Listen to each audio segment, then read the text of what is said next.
చూడండి, యేసు ప్రభు వారు మరి ఒకానొక సమయంలో ఆయన శిష్యులకు మరి ఉపమాన రీతిగా అనేక భావాలు తెలియపరుస్తున్నారు.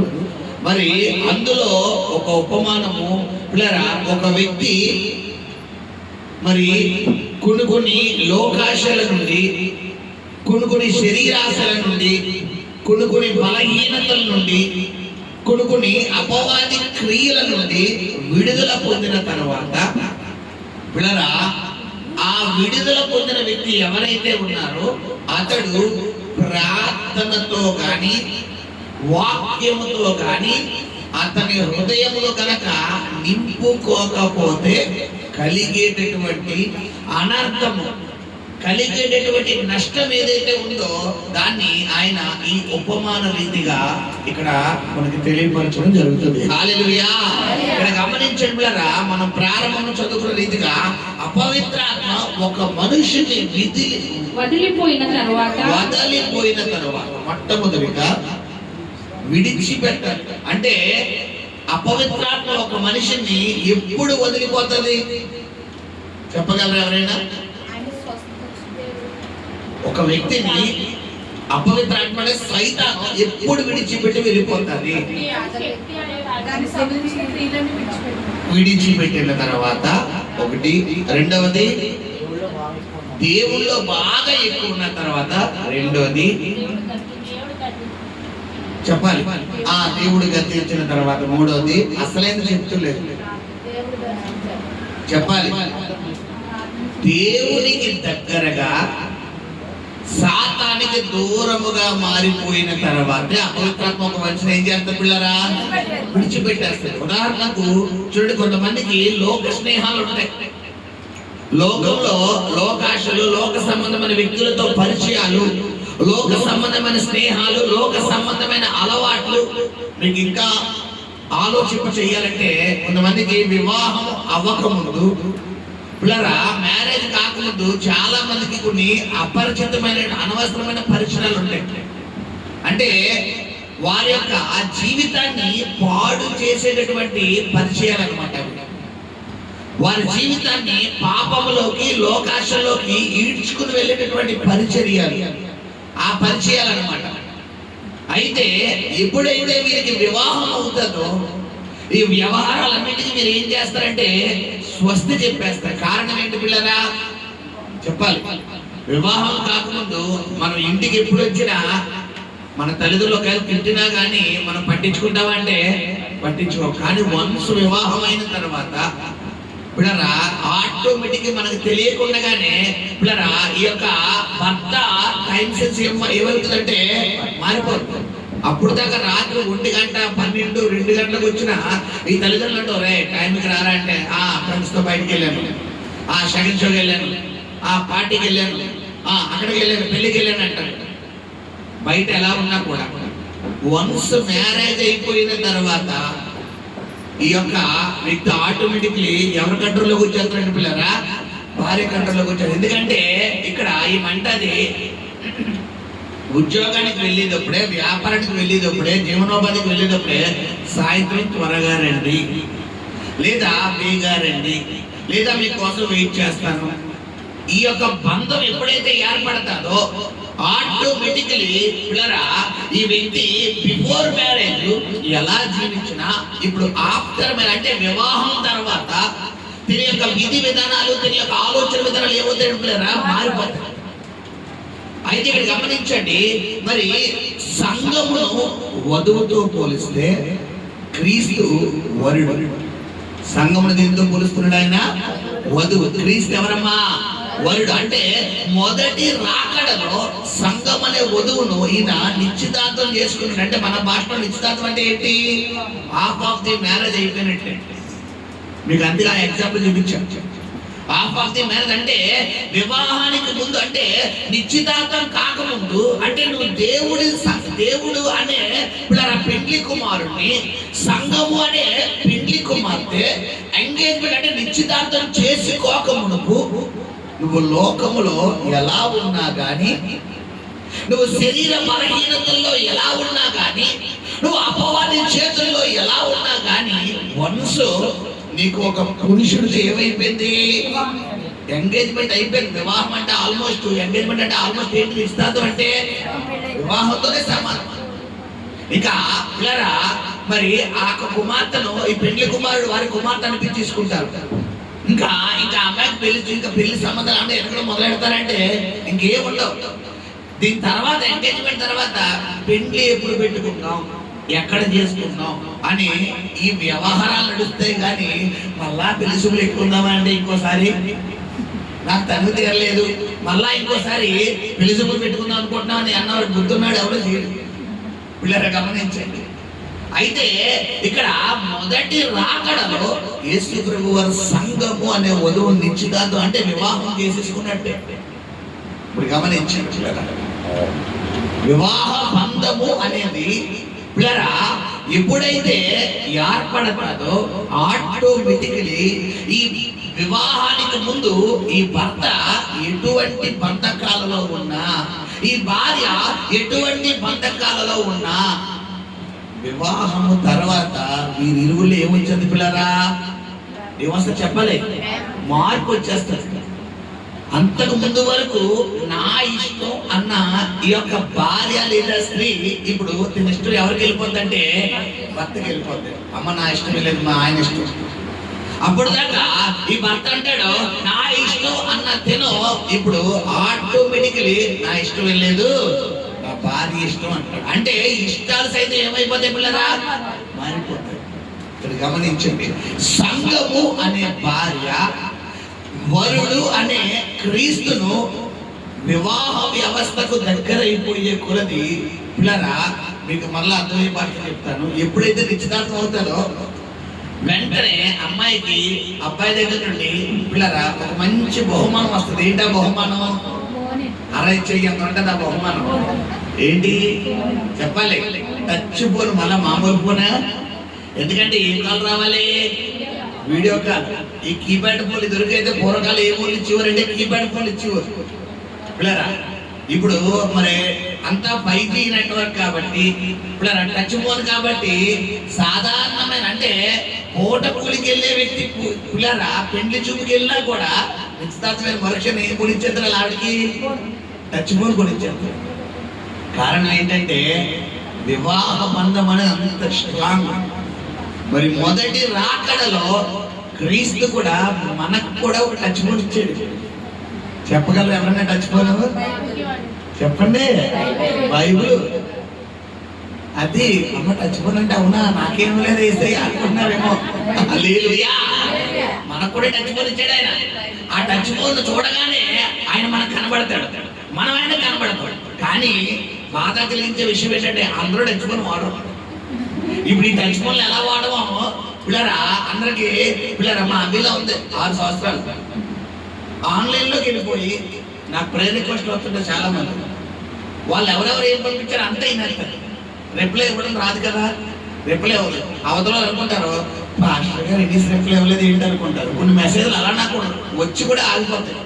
తర్వాత వాళ్ళు చెప్పే వరకు పాస్టర్ గారు మీకు నా ప్రార్థన సహాయం పంపించానండి, మీరు నాకేం రిప్లై. అవునా అమ్మా అంటే అదేంటంటే చూసినట్టు డ్యూటీకి వచ్చింది కదండి అంటారు. ఎవరు ఓపెన్ చేశారు చెప్పాలి. 6 సంవత్సరాల పాప అంటే ఇప్పుడు జనరేషన్ అంత అప్డేట్ గా ఉంది. సో గమనించే పిల్లరా ఈ దేవుడు మనకిచ్చిన టచ్ ఫోన్ ఏంటి, బైబిల్.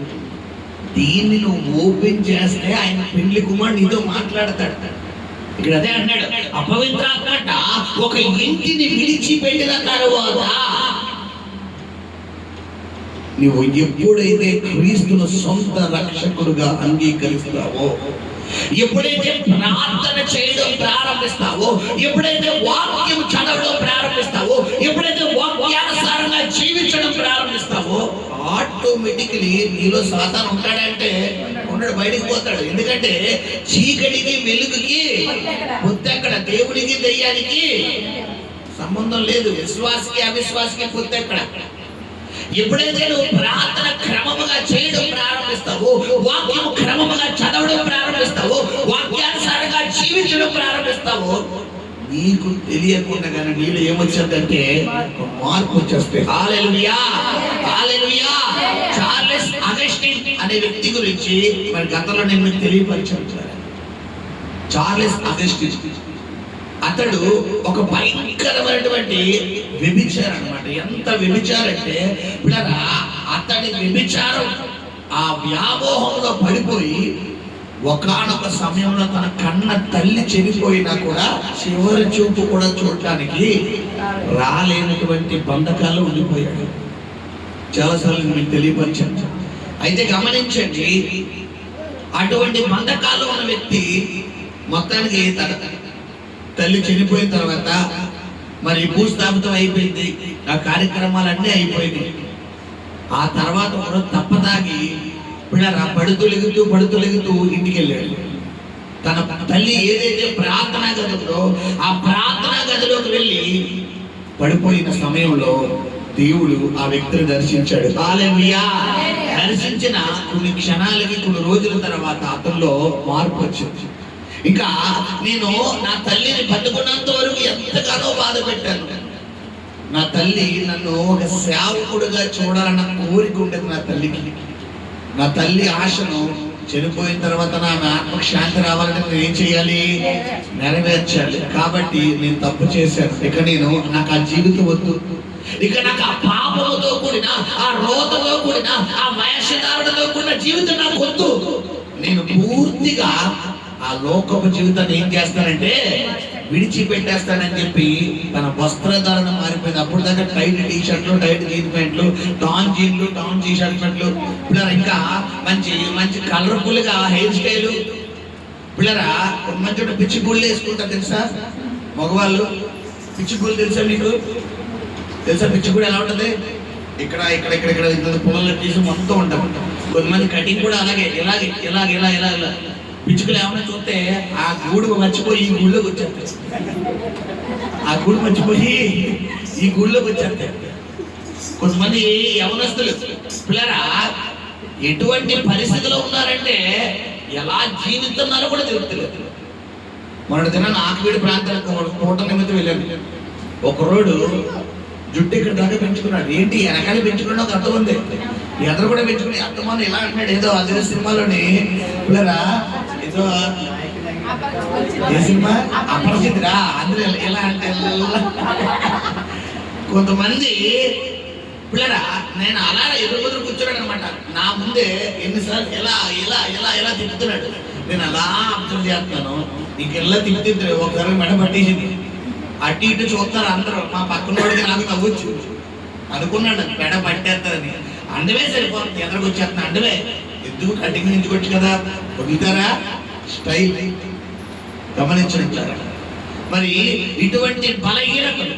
అయితే పిల్లరా ఈ చార్లెస్ అగస్టిన్ అనే వ్యక్తి అలా లోకంలో ఒకప్పుడు భయంకరమైనటువంటి అపవాది చేతుల్లో బందీగా ఉన్న వ్యక్తి తన తల్లి కన్నీటి ప్రార్థన ద్వారా అన్ని విడిచిపెట్టేసి పిల్లరా మరి దేవుని గొప్ప సువార్థికుడిగా మారిపోయి మరి ఆ ప్రాంతంలో, తన గ్రామంలో, తన ఊరిలో మార్కెట్లోకి వెళ్ళి సువార్త పత్రికలు పిల్లరా మరి యొక్క పాంప్లెట్స్ పంచిపెడుతుంటే తనతో పాటు ఒకప్పుడు పాపము చేసిన స్త్రీ పిల్లరా గమనించండి, తనను చూసి ఆశ్చర్యపోయింది.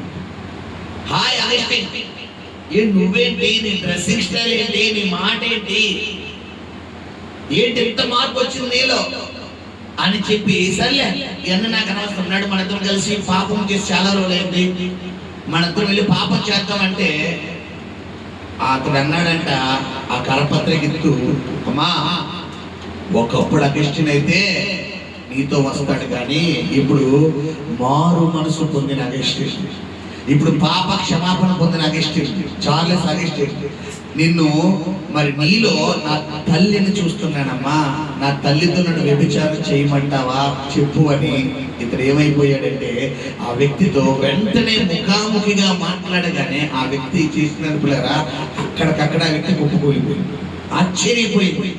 ఏంటి నీలో ఎంత మార్పు ఏంటయ్యా అని అడగానే తన బ్యాగ్ ఓపెన్ చేసి తన బ్యాగ్ లో కొత్త నిబంధన బైబిల్ తీసుకొచ్చి ఆమె చేతిలో పెట్టాడు. ఇదిగో ఈ బైబిల్ చదువు, ఈ బైబిలే చీకటిలో ఉన్న నా జీవితాన్ని వెలుగులోకి మార్చింది, చీకటిలో పాపంలో ఉన్న నా జీవితాన్ని వెలుగులోకి మార్చింది. అని చెప్పి ఆమెకు సువార్త చేయగా ఎంత గొప్ప కార్యం అంటే ఇతడు చెప్పిన సాక్ష్యాన్ని బట్టి, ఎందుకంటే తన ఒరిజినల్ లైఫ్ ఆ అమ్మాయికి తెలుసు. నీలాంటి వ్యక్తినే మార్చిందంటే ఆ బైబిల్ నన్ను కూడా మార్చగలదని ఆ క్షణం నుండి ఆ అమ్మాయి కూడా బంధకాలు విడిచిపెట్టి మారిపోయింది. హల్లెలూయా! ఇది మారు మనసు అంటే. ఇంట్లో ఒకలాగా, చర్చిలో ఒకలాగా, ఫ్రెండ్స్ దగ్గర ఒకలాగా, బంధువు దగ్గర ఒకలాగా, భర్త దగ్గర ఒకలాగా, భార్య దగ్గర ఒకలాగా, తల్లి దగ్గర ఒకలాగా, బిడ్డల దగ్గర ఒకలాగా, ఉద్యోగంలో ఒకలాగా, వ్యాపారంలో ఒకలాగా నటించడం కాదు. బైబిల్లో వ్యభిచారుల కన్నా దగ్గర స్థానం ఉందేమో కానీ వేషధారణ లేదు. ప్రియ సహోదరి సహోదరుడు, ఎలా ఉంది నీ ప్రార్థనా జీవితం? మనుషులను మెప్పిద్దామన్నట్టుగా నువ్వు నటించు. ఒరిజినల్ గా ఉండు. ఇక్కడ అపవిత్రాత్మ ఒక వ్యక్తిని ఎప్పుడు విడిచిపెడతాడంటే అతడు ఒరిజినల్ గా జీవించాడు, అంటే యథార్థంగా జీవించాడు. సరే, విడిచిపెట్టిన తర్వాత ఏం జరుగుతుందంటే అది నీరు లేని చోట్లల్లా తిరుగుతుంది. నీరు అంటే దేనికి సాదృశ్యం అంటే ప్రార్థనకు సాదృశ్యం. ఏ వ్యక్తి అయితే ప్రార్థన లేకుండా ఉంటాడో, ఎవరైతే ప్రార్థన మరి పిల్లరా మరి ఆటంకపరుద్దాం, లేదా మన భాషలో చెప్పాలి ప్రార్థన ఎగ్గొట్టాడు, ప్రార్థన చేయకపోవడం. ఎవరైతే కొంతమంది చూడండి పిల్లరా, ప్రార్థన విషయానికి వస్తే నీరసాలు వచ్చేస్తారు. అదే ఒక గంట సేపు కూర్చొని మాట్లాడదామంటే గంట కాస్త ఒక అరగంట ఎక్సర్సైజ్ ఏం చేస్తారు? అదే సరే ఒక గంట సేపు ప్రార్థన చేస్తున్నాం, ఇప్పుడా ప్రార్థన ఇంకేమన్నా మాట్లాడుకుంటాం. ఇక్కడ గమనించే పిల్లరా, ప్రార్థన అంటే నీకు నీరసం వస్తుంది, ప్రార్థన అంటే నీకు నిద్ర వస్తుంది, ప్రార్థన అంటే నీకు బద్ధకం వస్తుంది అంటే నువ్వు ఇంకా దేవుడికి పూర్తిగా సరెండర్ అవ్వలేదని అర్థం. ఒకవేళ నువ్వు దేవుడికి సరెండర్ అవ్వకపోతే నీ జీవితంలో కలిగేది నష్టం గాని లాభం కాని సహోదరి సహోదరు. ఇక్కడ అపవాది చూస్తుందంట, అపవిత్రాత్మ విడిచిపెట్టి ఒక వ్యక్తిని విడిచిపెట్టి వెళ్ళిపోయిన తర్వాత ఎక్కడైతే నీరు అనే ప్రార్థన లేదో ఆ యొక్క హృదయం కొరకు ఎదురు చూస్తుంది. మరి చూస్తున్నప్పుడు మనం చదువున్న మాట, అది విశ్రాంతి వెతుకుచు నీరు లేని చోట్ల తిరుగుచుండెను, విశ్రాంతి దొరకనందున నేను విడిచి వచ్చిన నా ఇంటికి తిరిగి వెళ్ళదు అనుకొని. అదిగో ఎక్కడైతే అది చూస్తుందంట ఇంకెక్కడా దానికి విశ్రాంతి లేకపోతే తన మధ్యలో మళ్ళీ ఇంకో ఆలోచన ఏంటి, ఇన్ని రోజులు నేను ఎక్కడైతే ఉన్నానో అక్కడికే వెళ్ళిపోవాలి. మీకు అర్థమయ్యే పాటలు చెప్తాను. ఇక్కడ ఎంతమంది అద్దెంట్లో ఉన్నారు చెప్పండి? ఒక 2-3 అద్దెల్ని మేము మారామన్నారు కూడా చేతులు పైకెత్తండి. ఒక 2-3 అద్దెల్ని మేము మారాము, ఓకేనా? ఒక మీ చేతులు తెచ్చండి. మారిన అద్దెళ్ళు వీధులు గుండా ఇప్పుడు కొంచెం కనీసం 2-3 సార్లు వెళ్ళారా?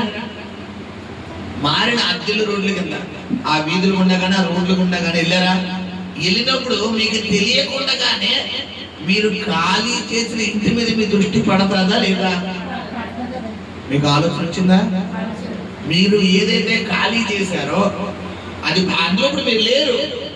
ఒక 5 సంవత్సరాల క్రితం ఉండేవారు, ఓ సంవత్సరం క్రితం ఉండేవారు, లేదా అక్కడ ఒకప్పుడు మీరు ఉన్నప్పుడు గుడిసి ఉండేది, లేదా పెంకిటిల్లు ఉండేది, లేదా బంగ్లా ఉండేది, అక్కడ అపార్ట్మెంట్లు వేసిపోయింది. కానీ అక్కడ ఆగి మీరు చూస్తారు. రెండవది, ఒకవేళ మీతో పాటు ఎవరన్నా ఉంటే మీ పిల్లలు, మీ కుటుంబ సభ్యులు, మీరు ఏం చేస్తారో, ఇదిగో ఒకప్పుడు మేము ఈ వీధిలో ఉండేవాళ్ళు, ఒకప్పుడు ఈ ఇంట్లోనే ఉండేవాళ్ళు, ఇదిగో ఒకప్పుడు ఈ పేటలోనే ఉండేవాళ్ళు అని మనం ఇతరులకు చెప్తామా లేదా? ఎగ్జాక్ట్లీ సాతాను కూడా ఇంతే, డెవిల్ కూడా ఇంతే. ఇదంట నీరు అంటే ప్రార్థన లేని చోట్లనే వెళ్తుందంట. ఎక్కడ ప్రార్థన లేకపోతే ఎవరింట్లోకి వెళ్ళిపోతామని. ఎందుకంటే చాలా మంది ప్రార్థన అంటే నిద్ర వచ్చేస్తారు. ఇక్కడ వాక్యం చెబుతుంటే నీకు మంచి మొత్తుగా వస్తుందంటే వేసుకో, అయితే నీకు ఇంట్లో గ్యారంటీ రెడీగా ఉంది సెకండ్ షో. ఇక్కడి నుంచి వెళ్ళండి సెకండ్ షో అడిపోద్ది ఇంట్లో. ఏంటి సెకండ్ షో? గొడవ. నువ్వు వెళ్ళడం ఆలస్యం. కొంతమంది ప్రార్థన అంటే బాబోయ్ ఇంట్లో ఇలా మంచం మీద దొల్లినా కూడా ఏం రాదు, నిద్ర రాదు. ఇక్కడ కనుక వాక్యం చెబుతుంటే చల్లగా ఏసీ వస్తుందేమో, ఫ్యాన్ అడిగి చల్లగా పడుతుందేమో, ఇంకెలా ఉంటదంటే కొంతమంది కళ్ళు తెరిచి నిద్రపోతారు, కొంతమంది కళ్ళు మూసి నిద్రపోతారు, కొంతమంది చేప నిద్ర. తెలుసామా చేప ఎలా నిద్రపోతుంది? కళ్ళు తెరిస్తే నిద్రపోతుంది. అలా మనం చూస్తే ఇప్పుడు ఎలా చూసామనుకోండి, అంటే పాస్టర్ గారు గోడలో మిత్రులు చూస్తున్నారు కదా, మనుషులు అన్నీ చూస్తాను, నాకు అన్నీ కనబడతాయి. కాకపోతే ఒకవేళ ఎలా ఒక మనిషిని చూసి చెప్పాననుకోండి, ఏమనుకుంటారంటే పాస్టర్ గారు నా కోసమే చెప్తున్నారు అనుకుంటారు. నాకు ఎందుకు బాధ? ఎవరి కోసం చెప్పాల్సిన అవసరం నాకు లేదు. ఇక్కడ ఆయన పులిపీఠ మీద నిలబడిన తర్వాత ఆయన నాకు ఏది ఇస్తే అదే మాట్లాడతాడు. ఒకవేళ నువ్వు కనుక జడ్జిమెంట్ ఇస్తే నువ్వు దేవుడికి జడ్జిమెంట్ ఇచ్చినట్టు అంటే నేను సైలెంట్ గానే ఉంటాను. ఎవరికి ఇచ్చినట్టు జడ్జిమెంట్? దేవుడు. అంటే దేవుడు మాటకు తీర్పిచ్చేస్తాను, అప్పుడు ఆయన నువ్వు చూసుకోవచ్చు, నాకు ఏం సంబంధం లేదు. హల్లెలూయా. ఇక్కడ గమనించండి పిల్లరా, ఒక వ్యక్తి ప్రార్థన విషయంలో నెగ్లెక్ట్ చేస్తే గనక అది నీరు లేని చోట్లే చూస్తుందంట. నీరున్న చోట్లకు రాగలదంటే రాలేదు. మీ ఇల్లు ప్రతిరోజు ఉదయం లేచి లేవగానే కుటుంబ ప్రార్థనతో కనుక నువ్వు ప్రారంభిస్తే ఆ రోజు ఇంట్లో గొడవలు జరుగుతాయా? చెప్పాలి. కలిపి జరుగుతుందా? ఆ రోజు కోపాలు వస్తాయా? ఆ రోజు ఆటంకాలు వస్తాయా? అనారోగ్యం వస్తుందా? ఏది లేదు. నేను చాలా తీసుకుంటున్నాను మీకు. నేను ఈ ప్రభువులోకి వచ్చి దాదాపు 15 సంవత్సరాలు అవుతుంది. దాదాపు 20 సంవత్సరాల నుంచి ప్రభు నాకు పరిచయం ఉంది. కానీ పిల్లరా, ఈ 15 సంవత్సరాలు డెప్త్ అన్నమాట దేవుళ్ళో. ఈ 15 సంవత్సరాల్లో నేను గుండెల మీద చెయ్యేసుకుని చెప్పగలను, 1-2 రోజులు తప్ప 1-2 రోజులు తప్ప మిగతా ఏ రోజు కూడా కుటుంబ ప్రార్థన లేకుండా నేను ఆ రోజు ప్రారంభించలేదు. కుటుంబ ప్రార్థన లేకుండా ఆ రోజు ముగించలేదు. అందుకని ఈ రోజు దేవుడు నా కుటుంబంలో సమాధానము, నెమ్మది, సమృద్ధి, ఆరోగ్యం దేవుడు నిండుగా అనుగ్రహిస్తున్నాడు. హల్లెలూయా. ఎంతమంది మీరు గుండెల మీద చేసుకుని చెప్పగలరు? ఇక్కడ ప్రతిరోజు మీరు కుటుంబ ప్రార్థన చేసే మా రోజును ప్రారంభిస్తామండి అంటే చాలా మంది కుటుంబ ప్రార్థన అంటే భర్త ఉంటే భార్య ఉండదు, భార్య ఉంటే భర్త ఉండదు, వీళ్ళిద్దరు ఉంటే పెట్టి ఉండదు. గమనించండి. మరి అలా అయితే కుటుంబ ప్రార్థన అంటే ఏంటి చెప్పండి అమ్మ ఒకసారి. కుటుంబ ప్రార్థన అంటే నా భాషలో కుటుంబం అంతా కలిగితే కుటుంబ ప్రార్థన. మరి మీ భాషలో ఏంటి చెప్పాలి? కుటుంబ ప్రార్థన అంటే ఏంటి? ఈ రోజు నీ ఇంట్లో సమాధానం లేకుండా, నీ ఇంట్లో గొడవలు అవుతున్నాయి, నీ ఇంట్లో వ్యతిరేకతలు వస్తున్నాయి, నీ ఇంట్లో కరువు వస్తుంది, నువ్వు ఎంత కష్టపడిన సిలి సంచులో వేసిన అనుభవం వస్తుందంటే కారణం ఏంటంటే కుటుంబ ప్రార్థన లేదు. కుటుంబ ప్రార్థన లేనప్పుడు అక్కడ ఏం చేస్తారంట, అపవిత్రాత్మ నీరు లేని చోట్లల్లా వెళ్తామని ప్రయత్నం చేస్తా. నీరంటే ఏంటి? ప్రార్థన. నీ ఇంట్లో నువ్వు లేచి లేవగానే నీ కుటుంబం చుట్టూ కంచేసేసుకోవాలి. ఒక భర్తగా నువ్వు ఉంటే నీ భార్యను లేపి, నీ బిడ్డను లేపి కుటుంబ ప్రార్థన చేసిన తర్వాత ఆ తర్వాత పడుకోవడం తప్పలేదు. నువ్వు ఎప్పుడు లేవు. కుటుంబ ప్రార్థనతోనే నీ రోజు ఏం చేయాలమ్మా? ప్రారంభించాలి. హల్లెలూయా. పిల్లరా, నా గురించి నేను చాలాసార్లు మీకు తెలియపరిచాను. నా భార్యను లేదా నా బిడ్డలు లేపడం కూడా స్తోత్రం స్తోత్రం చెబుతూనే లేపుతారు. మా ఫేసులు కూడా చూసుకోము మేము. లెగడమే రీబాలాబా శుందరిబా స్తోత్రం స్తోత్రం స్తోత్రం స్తోత్రం ఇలా చెబుతూనే ప్రార్థన స్టార్ట్. నా స్వరం ఎప్పుడైతే తనకు వినబడాలో వెంటనే లేచిపోతారు. ఇంకా లేచిపోవాలి అంతే. అలాగే ఇంకా ఎంత అర్జెంట్ అయినా వాష్రూమైనా కుటుంబ ప్రార్థన చేయకుండా తలుపు గెడ కూడా తీయదు. ఒకవేళ ఫోన్ వచ్చినా కూడా సైలెంట్ లో పెట్టేస్తాను తప్ప ఇచ్చేయి. కారణం ఏంటి? మొదటిదిగా ఎవరికి ఇవ్వాలి? మనం వెయిట్ దేవునికి ఇవ్వాలి. గమనించండి సంగమా, నీరు లేని చోట్లల్లా అది వెతుకుతుందంట. ఈరోజు నీ ఇంట్లో ప్రార్థనలో ఎవరైతే లేరో, ఒకవేళ భర్తగా నువ్వు ఉండి నీ భార్య ప్రార్థనలో లేదా, దూరంగా ఆమెలో. భార్యగా నువ్వు ఉండి నీ భర్త ప్రార్థనలో లేడా, దూరంగా తనలో. ఒకవేళ మీరిద్దరు బిడ్డలు లేరా, దూరంగా వారిలోకి. కాబట్టి గమనించండి, ఇక్కడ చూస్తానంట, చూసి ప్రయత్నిస్తే 99% అది వెతుకుతారు. ఎక్కడైనా ఒక్కరైనా ప్రార్థనలో లేకుండా ఉంటారు కదా, వారిలో మనం చొరబడేచ్చు కదా. అదే కనుక నువ్వు లేచి లేవగానే నీ కుటుంబం చుట్టూ నీకున్నంత ప్రార్థనతో నేను కుటుంబం చుట్టూ కంచేసేసావనుకో, వస్తాడా? యోబు ఏం చేస్తాడు? అరుణోదయం లేచి తన కుటుంబం చుట్టూ ఏం వేసుకుంటున్నాడు? కంచి వేసుకుంటున్నాడు. గమనించండి, ఈ రోజు నీ కుటుంబంలో ఇంకా వ్యతిరేకతలు వస్తున్నాయి, ఇంకా గొడవలు వస్తున్నాయి, ఇంకా సమాధానం వస్తుంది, ఇంకా వ్యతిరేకత వస్తుంది, ఇంకా మరి పిల్లల కరువు ఉంది, ఇంకా లేకుంది, ఇంకా దారిద్రత ఉంది, ఇంకా రోగాలు ఉన్నాయంటే ఏం లేదు? ప్రార్థన లేదు. ప్రార్థన లేని దొంగల గృహాలు బైబిల్లో ఉంది. మరి ప్రార్థన లేకపోతే మీ ఇంట్లో సమాధానం ఎక్కడి నుంచి వస్తుంది? హల్లెలూయా. గమనించారు, నీరు లేని చోట్లల్లా అది వెతుకుతుందంట. అది ఒకవేళ దానికి గనక కనబడకపోతే దీని యొక్క ప్రయాణం విరమించుకుంటుందంటే విరమించుకుని మళ్ళీ ఏం చేస్తుందంట? ఏదైతే విడిచిపెట్టిందో, నేను విడిచి వచ్చిన నా ఇంటికి తిరిగి వెళ్ళదని అనుకొని వచ్చి ఆ ఇల్లు ఊడ్చి అమర్చి ఉండుట చూచి వెళ్ళి తనకంటే చెడ్డవైన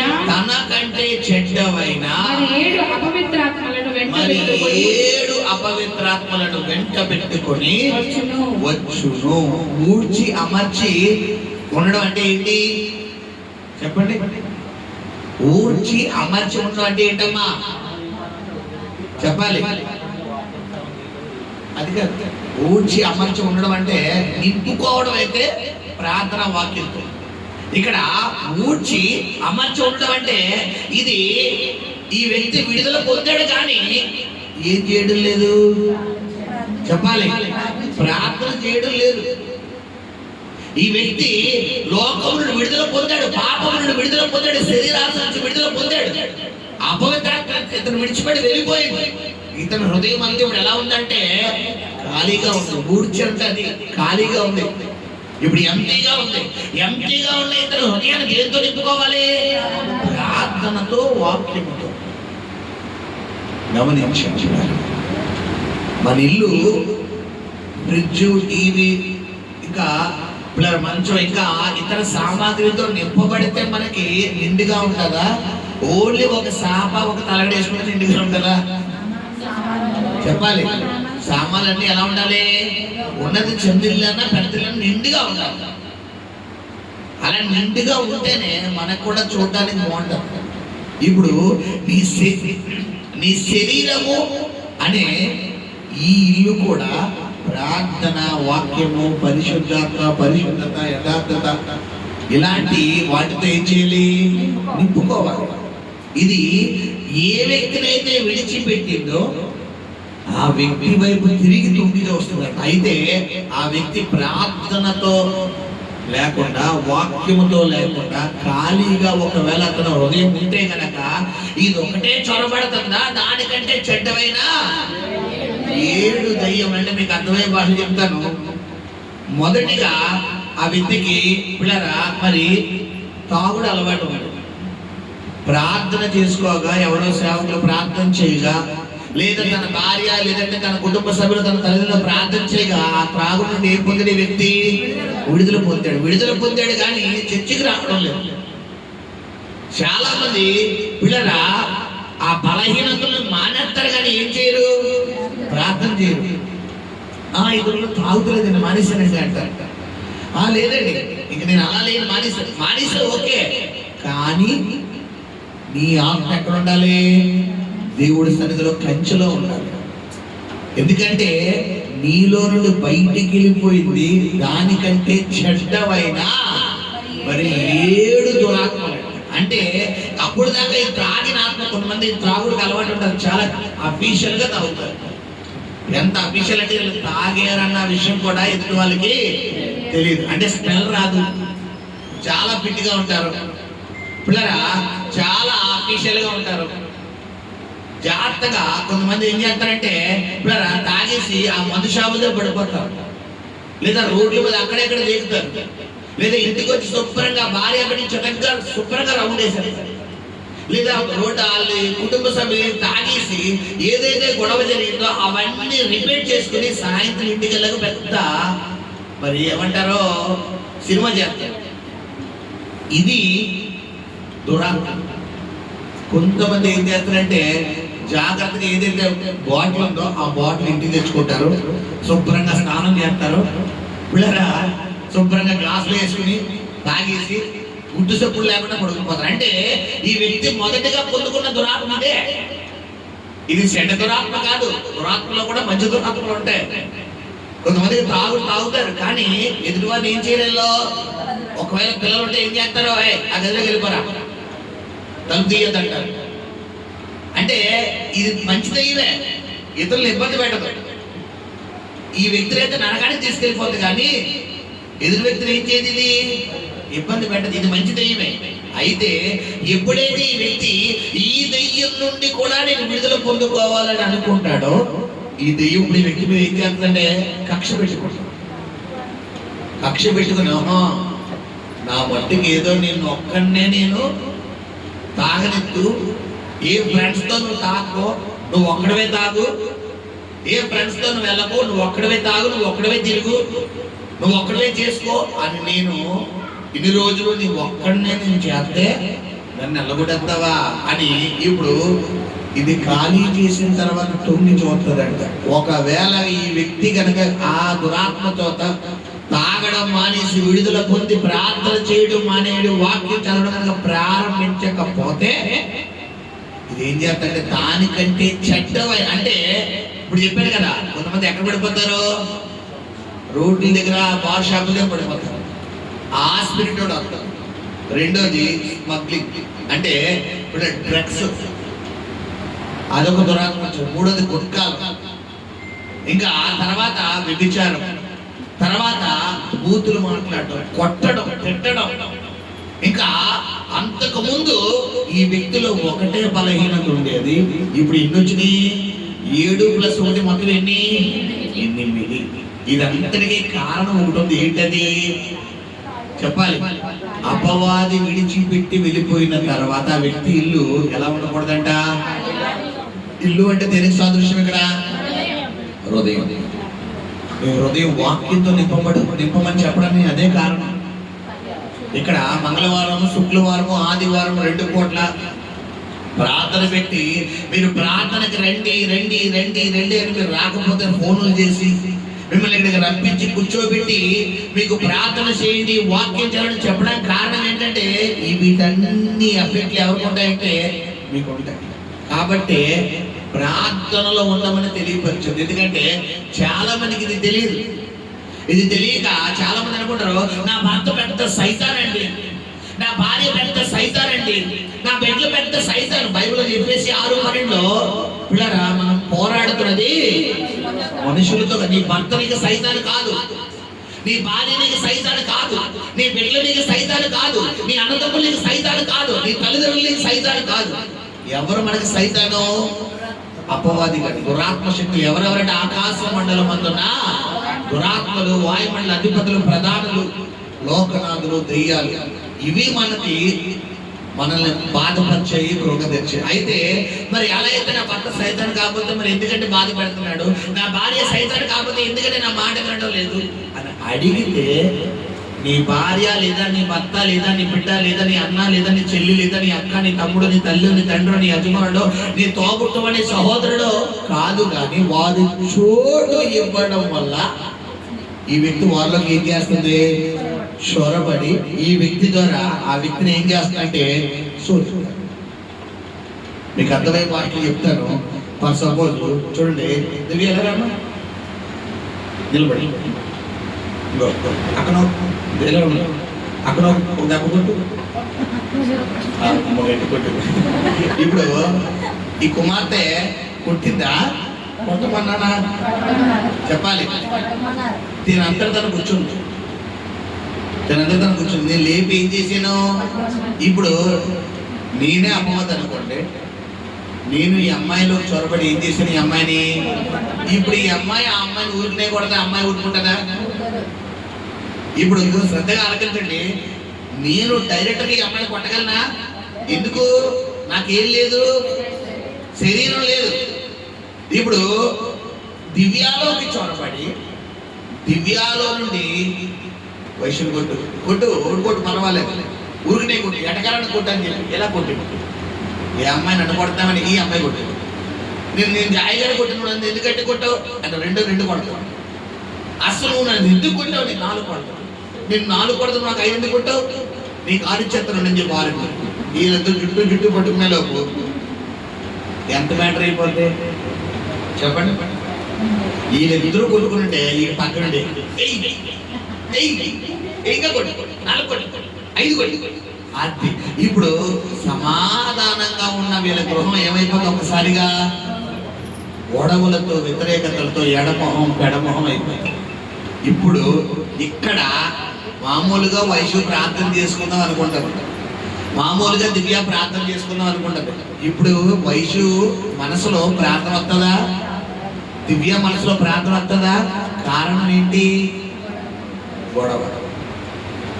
ఒకవేళ దివ్య ప్రార్థన చేద్దాం రాక, లేదా వైశ్యు ప్రార్థన చేద్దాం రా చెల్లెని ఇద్దరు పిలవగలరా? మనసు ఉన్నా కానీ అసలు నన్ను ఎందుకు కొట్టాలని, అక్కడ గౌరవం లేదా అని దివ్యకి, నేను చిన్నపిల్ల కదా నేను కొట్టేనే అనుకో, అసలు నన్ను ఎందుకు కొట్టాలి అని చెల్లికి, ఇద్దరికి ఏముంటుంది? ఒకరికొకరికి లోపల కోపం. ఇది 1 రోజు 2 రోజులు ఉంటే పర్వాలేదు.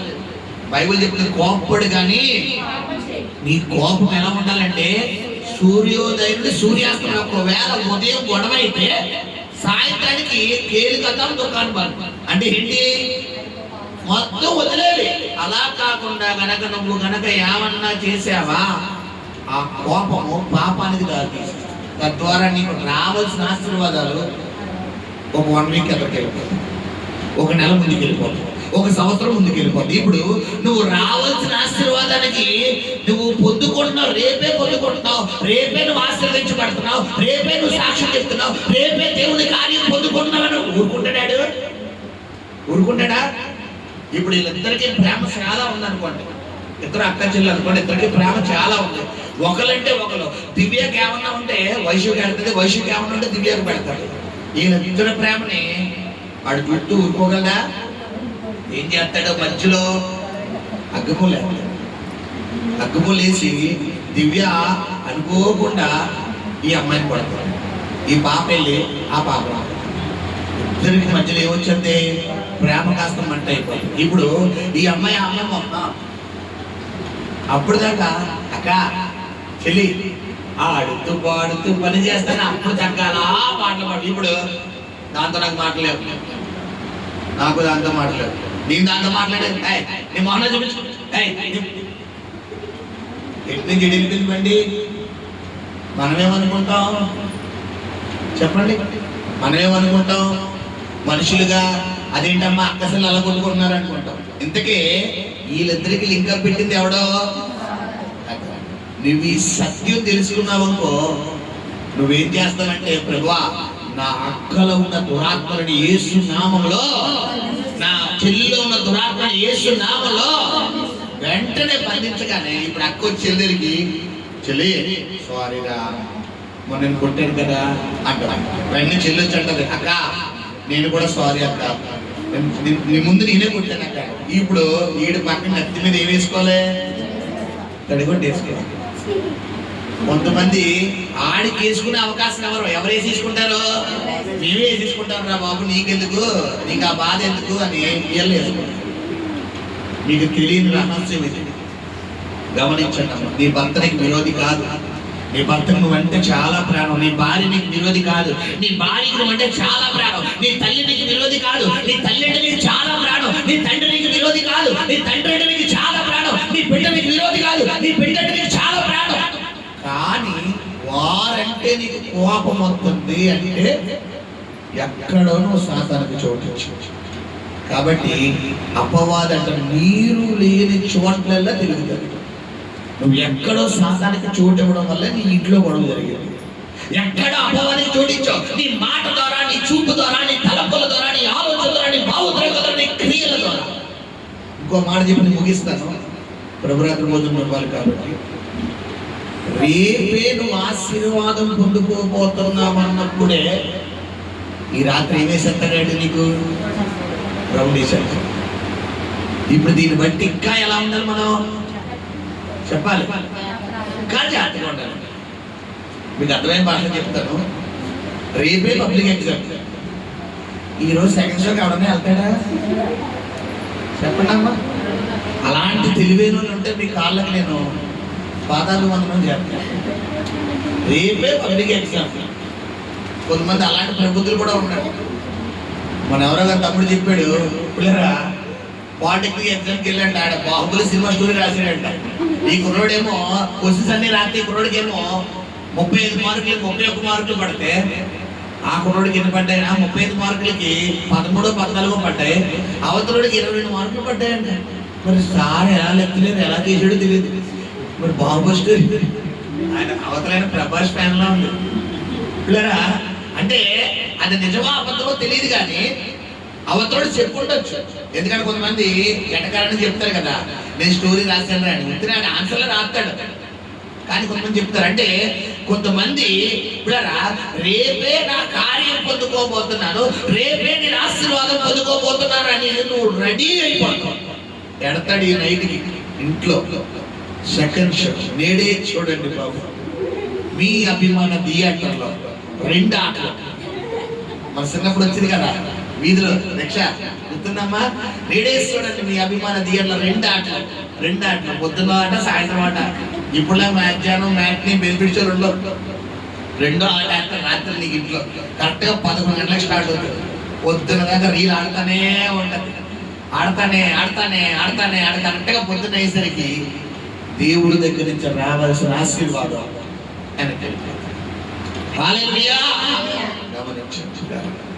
ఎక్కడ నీ ఇంట్లో పొరపాటు జరుగుతుందో చూసు. అపవాది అంట మరి నీరు లేని చోట్ల. ఈ రోజు నీ కుటుంబంలో ఒకవేళ నీకు సమాధానం లేకుండా ఈ స్థలానికి వచ్చావా? నువ్వు దేవుడి కార్యాలు పొందుకుందాం అనుకున్న వ్యక్తివే పొందుకోకుండా ఎక్కడైనా నువ్వు ప్రాబ్లం ఫేస్ చేస్తే కనుక ఇదే. ఇంకో మాట చెప్పి ముగిస్తాను. కరెక్ట్గా దేవుళ్ళో మనము ఎదుగుతున్నప్పుడే సాతాను కూడా మనల్ని ఏం చేస్తారంటే పిల్లరా, ఏం చేస్తారంటే ఎలాగైనా ప్రార్థన జీవితంలో మనల్ని బయటికి లాగేయాలి. దానికి వాడు తీసుకునే వెపన్ ఆయుధం ఏంటో తెలిసిన పిల్లరా, సాతాను తీసుకునే వెపను అనుమానం, కోపం.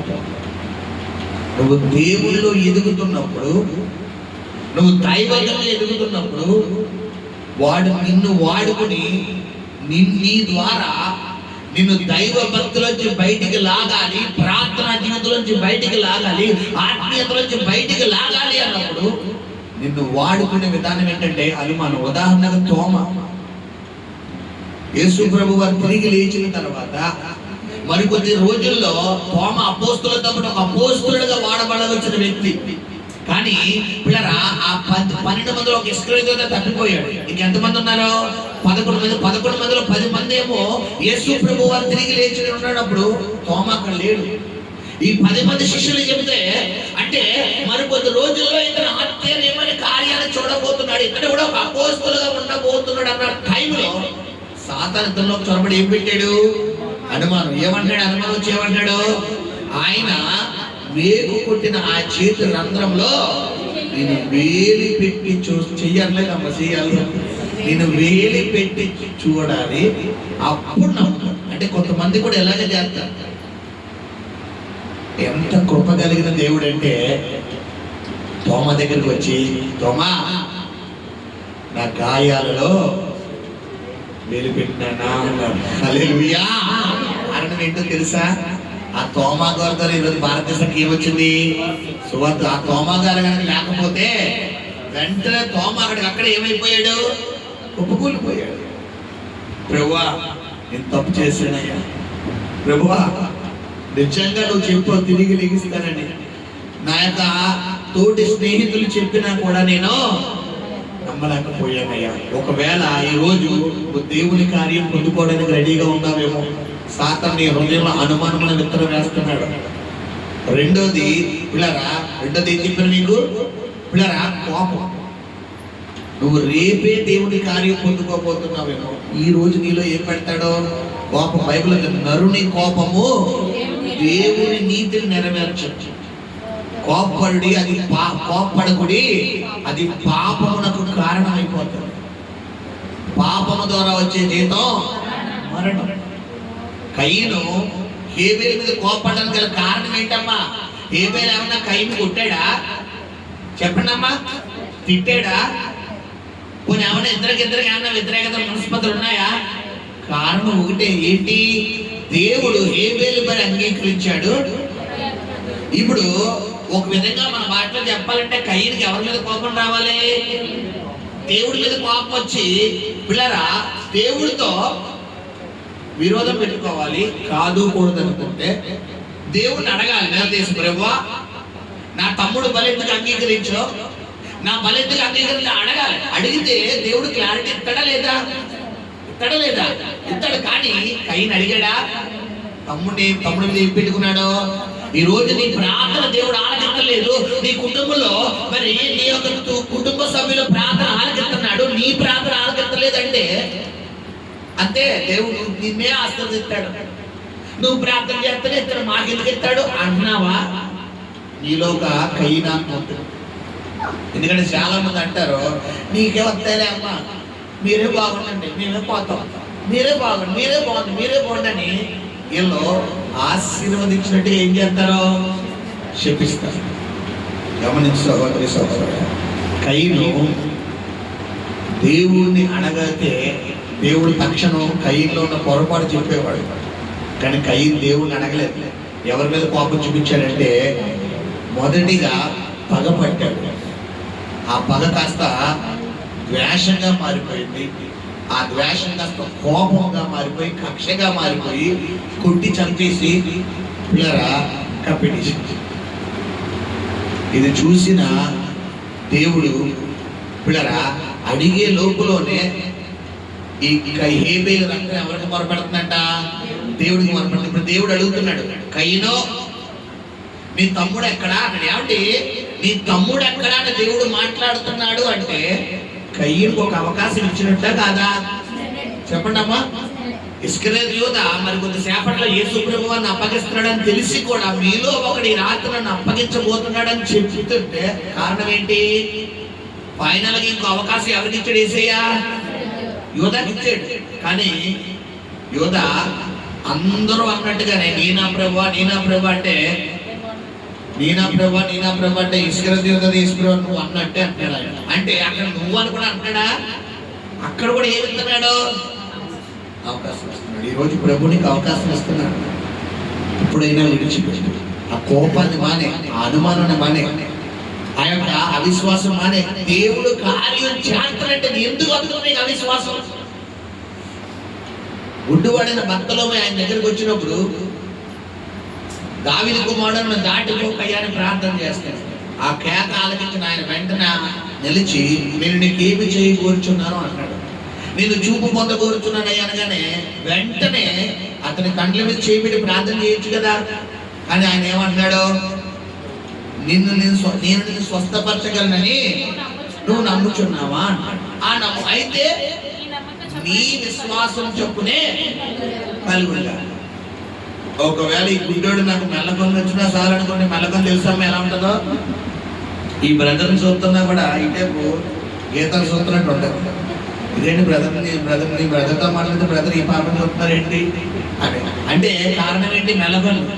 కొంతమంది వెడిగుడ్లు తెలుసా మీకు? గుడ్లు ఎంత ఉంటే బాల్ గుడ్లా ఉంటాయి, ఇంత గుడ్లు ఉంటాయి. కొంతమంది పిచ్చుకలు, చిన్న కళ్ళు కళ్ళు ఎంత ఉంటాయి. ఇలాగా ఒకవేళ ఈ గుడ్డోడు కనుక నాకు ఒక్కడిని వచ్చినా చాలు లేదా మెల్లకొని వచ్చినా చాలు అనుకుంటే ఏ కొన్ని వద్దును? ఎందుకు అక్కడ యేసు ప్రభు వారు తన శక్తిని బట్టి కార్యం చేయడానికి అనుమతించాడా? గుడ్డివాడు విశ్వాసం చొప్పున అనుమతించాడా? చెప్పాలి. ఈ గుడ్డివాడు 2 కళ్ళు పొందాడా లేదా? అంటే ఎలాంటి విశ్వాసం కలిగి ఉన్నాడు అతడు? యేసయ్య నోట్లో చొక్క మాట వస్తే నాకు కార్యం జరిగిపోతుంది. ఈ రోజు నువ్వు నమ్మాలి. నువ్వు నమ్మితే దేవుని మహిమను చూస్తావు. హల్లెలూయా, హల్లెలూయా. నమ్మడమే నీ వంతు, కార్యం చేయడం ఆయన వంతు. హల్లెలూయా. నీ ప్రస్తుత పరిస్థితిని చూడకో, నీ డ్రై సిచ్యువేషన్ చూడకో, నువ్వు ఎటువంటి సమస్యలో నా పరిస్థితిని చూడకూడదు.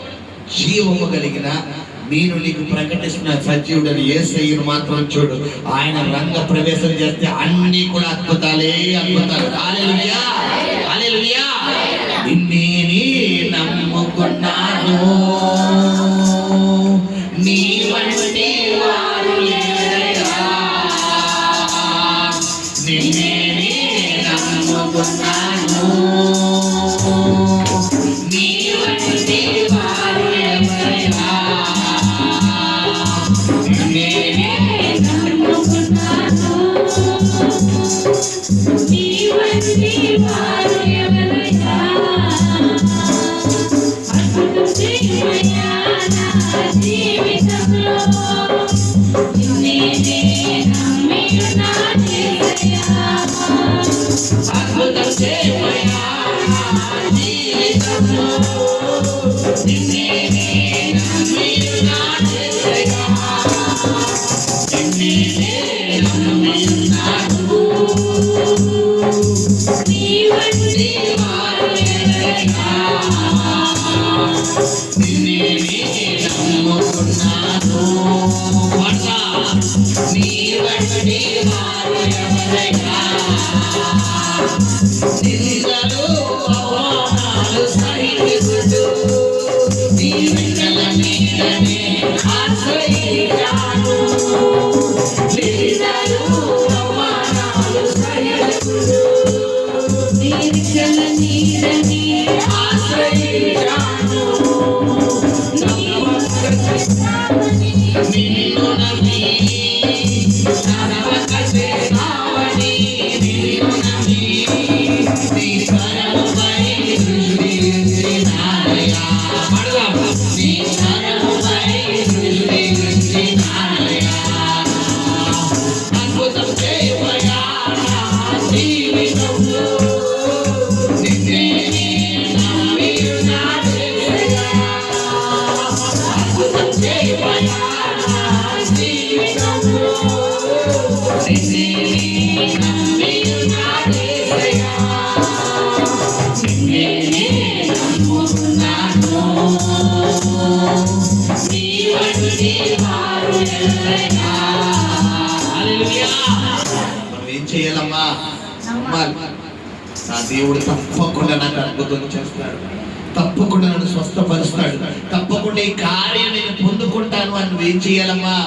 నమ్మాలి. నమ్మితే దేవుడు మహిమను చూస్తావు. నువ్వు నమ్మకుండా ఏదో ఏదో పాస్టర్ గారు చెప్పారులే, ఏమో జరిగితే ఓకే, జరగకపోతే మన ప్రయత్నం మనం చేద్దాం అనుకున్నావు అనుకో. మాట్లాడింది దైవ సేవకుడు కాదు, మాట్లాడింది ఎవరో? ఆ దేవుడు, నా యేసయ్య మాట్లాడాడు. తప్పకుండా నా దేవుడు చేస్తాడు. కోవిడ్ పరిచయంలో చాలా మంది సహోదరు జీవితాల్లో ప్రభు అద్భుతాలు చేసుకుంటూ వస్తున్నాడు. వారి వారి జీవితాల్లో పిల్లరా మరి ఎలాంటి అద్భుతాలు అంటే, మన దగ్గర పౌలు గారు వస్తారు, వేవారి నుంచి అప్పుడప్పుడు వచ్చేవారు కదా. మరి ఆయన ఖాళీ ఇల్లు స్థలాన్ని తీసుకెళ్ళి ప్రార్థన చేయించాడు. ఎప్పటి నుండి ఆయనకు ఒక ఆశ ఉందంట, ఇల్లు కట్టుకోవాలి, ఒక్కగానో కొడుకు. చాలా డబ్బులు ఆయన 20-30 లక్షలు వృధా చేసి ఇప్పుడరా అనవసరంగా అక్కడ ఇక్కడ అప్పులు ఇచ్చి మొత్తం నష్టపోయారు, చాలా నష్టపోయారు పాపం. అయితే ఆశ అలాగే ఉండిపోయింది.